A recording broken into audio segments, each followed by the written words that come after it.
Policyholder ka ba? Congrats! Alam mo ba na within 2 to 3 years, may mga policyholders na kinakancel ang kanilang insurance. Bakit? Hindi kasi nila naintindihan yung kinuha nilang insurance policy. Ang naging basis ng kanilang decision ay based sa kanilang emotion. Maaring natakot sila, kinabahan sila, medyo na-stress sila nung pinipresent yung insurance product sa kanila.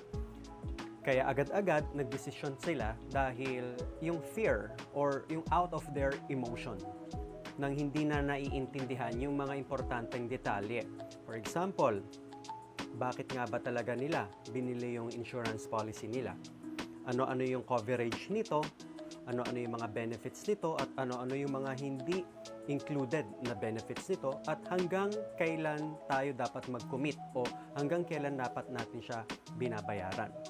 So kung ayaw mong matulad sa mga nagka-cancel ng kanilang policies, huwag po tayo basta-basta mag-base ng decision sa ating emotion, kundi mahalaga na maintindihan po natin ang ating policies.